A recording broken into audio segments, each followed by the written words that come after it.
మంత్రివర్యులు దివంగత మహానేత వైఎస్ రాజశేఖర్ రెడ్డి గారి ముద్దుబిడ్డ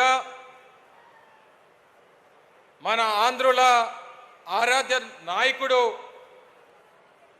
రాజశేఖర్ రెడ్డి గారు పేదల కోసం ఒక అడుగు ముందుకు వేస్తానంటే నేను పేదవాడి కోసం 10 అడుగులు ముందుకు వేస్తానని చెప్పి మన అందరి ముందు నిలబడినటువంటి జన హృదయ నేత గౌరవ ముఖ్యమంత్రి శ్రీ వైఎస్ జగన్మోహన్ రెడ్డి గారికి వేదిక మీద ఉన్నటువంటి సహచర మంత్రివర్యులకు ప్రజాప్రతినిధులకు వేదిక మీద ఉన్నటువంటి గౌరవ నాయకులకు పెద్ద ఎత్తున ఈరోజు జగన్మోహన్ రెడ్డి గారికి ఆశీర్వదించడానికి విచ్చేసినటువంటి అనకాపల్లి నియోజకవర్గం అనకాపల్లి జిల్లా నుంచి పెద్ద ఎత్తున విచ్చేసినటువంటి ప్రజానికానికి అందరికీ కూడా హృదయపూర్వకంగా నమస్కారాలు తెలియజేసుకుంటా ఉన్నా.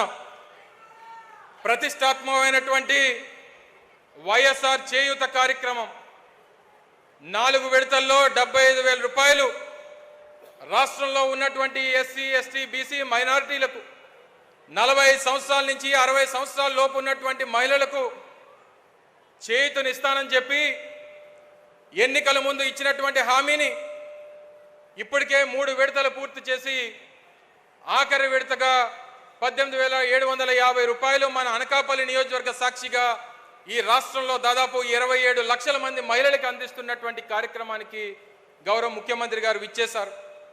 ఒక్క వైఎస్ఆర్ చేయూత కార్యక్రమమే కాదు, ఈ రాష్ట్రంలో పెద్ద ఎత్తున అనేక సంక్షేమ కార్యక్రమాల్ని జగనన్న అమ్మఒడి కానివ్వండి, రైతు భరోసా కానివ్వండి, వైఎస్ఆర్ ఆసరా కానివ్వండి, వైఎస్ఆర్ చేయూత కానివ్వండి, పెద్ద ఎత్తున ఈ రాష్ట్రంలో పేదవాడికి సంక్షేమాన్ని అందించినటువంటి ఏకైక నాయకుడు ఈ దేశంలో ఎవరన్నా ఉన్నారంటే అది ఒక్క వైఎస్ జగన్మోహన్ రెడ్డి గారు మాత్రమే అని చెప్పి సందర్భంగా తెలియజేస్తా ఉన్నా.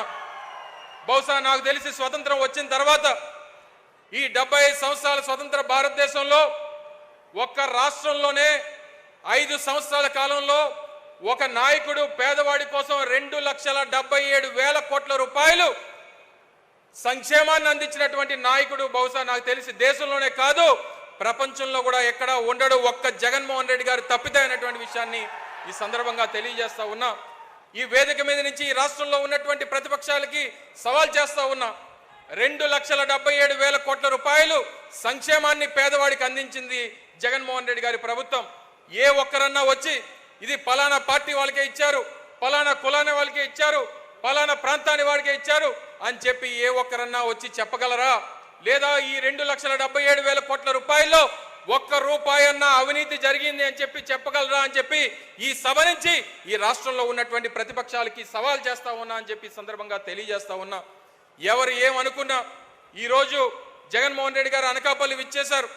ఎన్నికల ముందు 2019 సంవత్సరంలో ఎన్నికల ప్రచార సభకి అనకాపల్లి విచ్చేసినప్పుడు అనకాపల్లి ప్రాంత ప్రజలకు ఒక మాట ఇచ్చారు, నాకు అవకాశాన్ని ఇవ్వండి, నాకు అధికారాన్ని ఇవ్వండి, నేను ప్రభుత్వం ఏర్పాటు చేస్తే అనకాపల్లిని కొత్త జిల్లాగా ఏర్పాటు చేస్తాను, అనకాపల్లిని జిల్లా హెడ్ క్వార్టర్ చేస్తానని చెప్పి మాట ఇచ్చారు.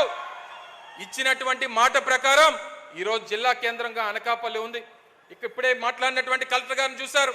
ఒక జిల్లా కలెక్టర్, జాయింట్ కలెక్టర్, జిల్లా ఎస్పీ ఎప్పుడన్నా అనకాపల్లిలో నివాసం ఉన్నటువంటి పరిస్థితులు మీరు ఎప్పుడన్నా చూసారా అని చెప్పని అడుగుతా ఉన్నా. పరిపాలనని అంత దగ్గరికి తీసుకొని వచ్చారు, పరిపాలన వికేంద్రీకరణ చేశారు, ప్రజలకు అందుబాటులోకి పరిపాలనని తీసుకొని వచ్చారు, వాలంటీర్ వ్యవస్థను తీసుకొని వచ్చారు, సచివాలయ వ్యవస్థను తీసుకొని వచ్చి ఈ రాష్ట్రమే కాదు ఈ దేశం కూడా మన రాష్ట్రం వైపు చూసేటువంటి విధంగా చేసినటువంటి నాయకుడు జగన్మోహన్ రెడ్డి గారు అని చెప్పి సందర్భంగా తెలియజేస్తా ఉన్నా. మరి ఇంత పెద్ద కార్యక్రమాలు ఈరోజు అభివృద్ధి కార్యక్రమాలు అనకాపల్లి పట్టణానికి సంబంధించి కానివ్వండి, లేదా గ్రామీణ ప్రాంతాలైనటువంటి అనకాపల్లి మండలం, కసింకోట మండలాలకు సంబంధించి కానివ్వండి, ఈ ప్రాంతంలో ఉన్నటువంటి రైతాంగానికి సంబంధించి కానివ్వండి, ఎంత పెద్ద ఎత్తున కార్యక్రమాలు చేసి ఒక్క అనకాపల్లి నియోజకవర్గంలోనే సంక్షేమం కోసం 1,500 కోట్ల రూపాయలు ఖర్చు పెట్టినటువంటి నాయకుడు వైఎస్ జగన్మోహన్ రెడ్డి గారు అని చెప్పి సందర్భంగా తెలియజేస్తా ఉన్నా. ఒక 5 నిమిషాలని దాంతోపాటు ఈరోజు రానటువంటి కార్యక్రమాలు, చేపట్టబోయేటువంటి కార్యక్రమాలు, రేపు ఎన్నికలకు వెళ్తా ఉన్నాం, మరో 4 రోజుల్లో ఎన్నికలు జరగబోతా ఉన్నాయి. ఈ రాష్ట్రంలో ప్రతిపక్షాలన్నీ కూడా ఏకమయ్యాయి. జగన్మోహన్ రెడ్డి గారిని ఎదిరించాలని చెప్పి చూస్తూ ఉన్నాయి. జగన్మోహన్ రెడ్డి గారిని ఎదుర్కొనడానికి వాళ్ళందరూ కూడా కలిసికట్టుగా వస్తూ ఉన్నారు. చాలామంది అడిగారు, జగన్మోహన్ రెడ్డి గారికి ఎదురుగా ప్రతిపక్షాలన్నీ కలిశాయి, అన్ని రాజకీయ పార్టీలు కలిశాయి, మీ జగనన్న ఏమన్నా భయపడుతున్నాడా అని చెప్పని అడిగారు. జగన్మోహన్ రెడ్డి గారి డిఎన్ఓలో కానీ, జగన్మోహన్ రెడ్డి గారి కుటుంబ వారసత్వంలో కానీ అసలు భయం అనేటువంటి దానికి అర్థమే తెలియదు అనేటువంటి విషయాన్ని మీ అందరికీ తెలియజేస్తా ఉన్నా.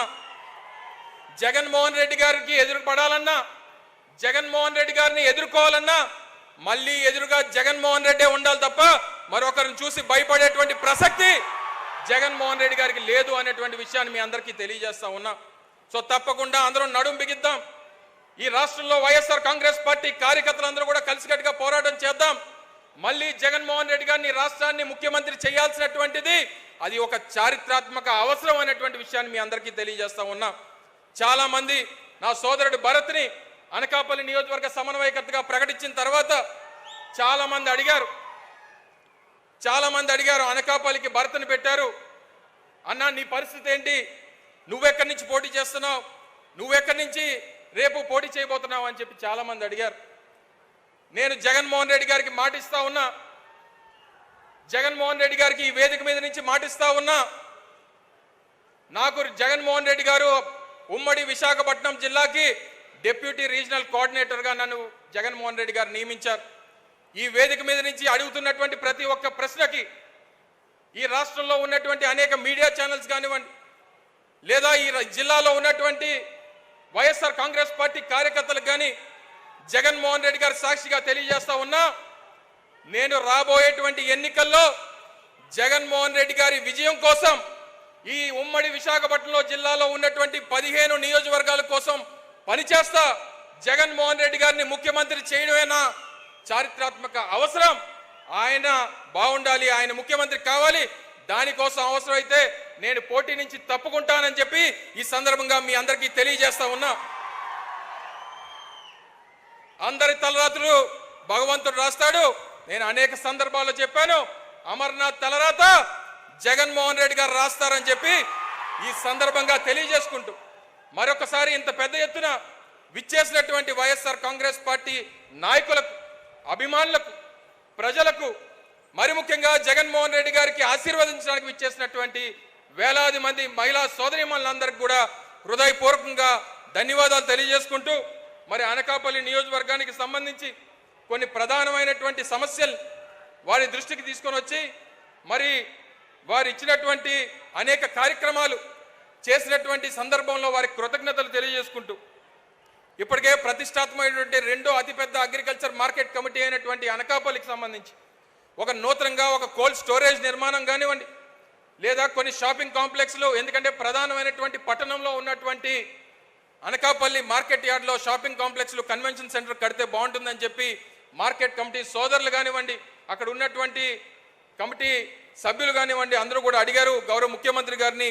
వారిని కోరుతా ఉన్నా, ఒక 5 కోట్ల రూపాయలు దానికి తమరు శాంక్షన్ చేయాల్సిందిగా కోరుతా ఉన్నా.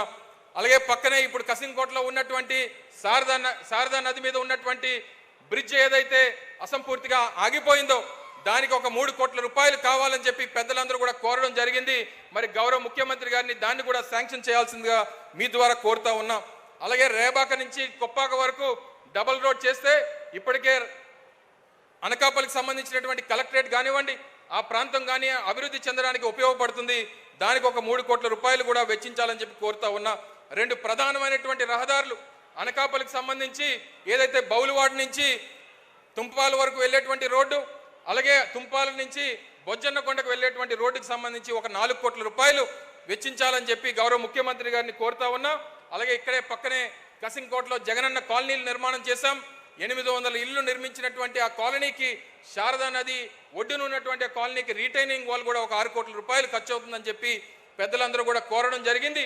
మరి ఈ వేదిక మీద నుంచి గౌరవ ముఖ్యమంత్రి గారిని వాటిని శాంక్షన్ చేయాల్సిందిగా, ఇంకా రానటువంటి కాలంలో మళ్ళీ ఎన్నికలై మళ్ళీ గౌరవ ముఖ్యమంత్రి గారు మళ్ళీ ముఖ్యమంత్రిగా అనకాపల్లి వచ్చినప్పుడు మరిన్ని హామీలు వారిని అడిగి నెరవేర్చుకునేటువంటి కార్యక్రమం చేద్దామని చెప్పి ఈ సందర్భంగా తెలియజేసుకుంటూ, అవకాశం ఇచ్చినటువంటి పెద్దలందరూ కూడా హృదయపూర్వకంగా ధన్యవాదాలు తెలియజేసుకుంటూ, నాకు ఈ స్థాయినిచ్చి, ఇంత భవిష్యత్తునిచ్చి, ఇంత హోదానిచ్చినటువంటి గౌరవ